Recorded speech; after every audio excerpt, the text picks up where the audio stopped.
আসসালামু আলাইকুম বন্ধুরা, কেমন আছেন সবাই? আলহামদুলিল্লাহ, আল্লাহর রহমতে আমরা ভালো আছি সবাই। এই তো ছোটো আম্মু আর আমি রান্না বান্না করার জন্য চলে আসছি। আজকে রান্না করছি ইলিশ মাছ দিয়ে শাপলা দিয়ে ঝোল, আর হচ্ছে কাঁকরোল ভাজি আর গরুর মাংস। আমাদের ইলিশ মাছ ডান। এখানে যে পাশের চুলায় কাঁকরোল আর আলু ভাজি বসিয়ে দিয়েছে ছোটো আম্মু।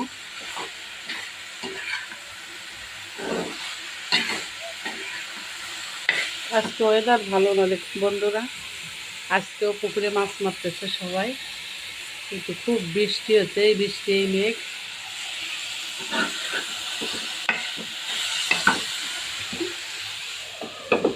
এই যে পাশে কড়াই বসিয়ে দিয়েছি, এখন মাংস বসিয়ে দেবো।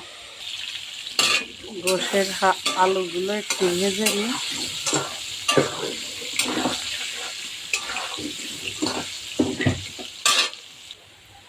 একটু পেঁয়াজ বেশি বেরেস্তা করে নেব। ছোটো আম্মুর জন্য একটু পোলাও রান্না করব আর মাংস দেব।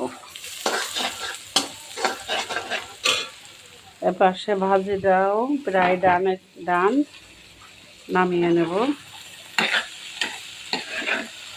কাঁকরোল ভাজি খুব ভালো লাগে খেতে। আমি আগে কাঁকরোল একদমই পছন্দ করতাম না, আমার দুই চোখের শত্রু ছিল, কিন্তু এভাবে ভাজি করে খাইলে এত মজা লাগে তা বলার মতো না। রুটি দিয়ে খাওয়া যায়, ভাত দিয়ে খাওয়া যায়।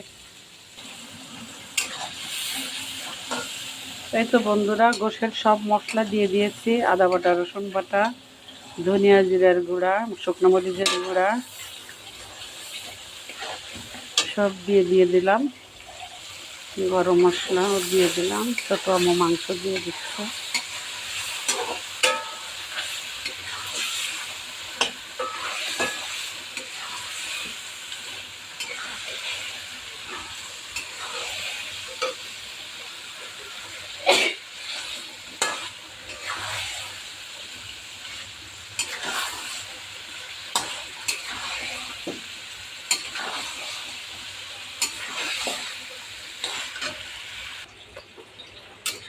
বন্ধুরা, কষানোর পানি দিয়ে দিলাম।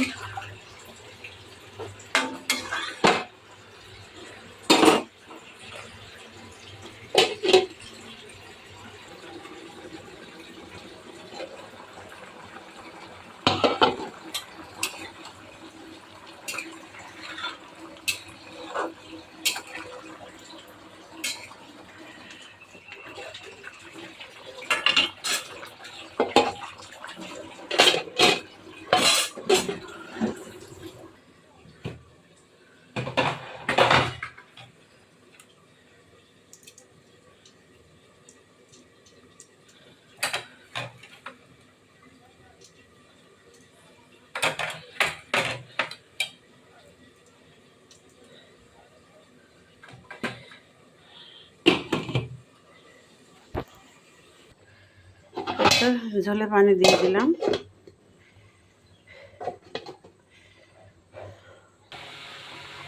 এই তো বন্ধুরা, একটু ভাজা জিরের গুঁড়া আর হচ্ছে একটু গরম মশলার গুঁড়া দিয়ে দিলাম। দিয়ে অল্প আছে কড়াইতেই রেখে দেব, ঝোল টেনে যাবে, একেবারে মাখা মাখা ঝোল থাকবে। এই তো বন্ধুরা, আমার গোশ রান্না কমপ্লিট। এই ছিল আজকে আমাদের রান্নাবান্না। সবাই ভালো থাকবেন, সুস্থ থাকবেন, আমাদের জন্য দোয়া করবেন। দেখা হবে, কথা হবে পরবর্তী ভিডিওতে। সেই পর্যন্ত আল্লাহ হাফেজ।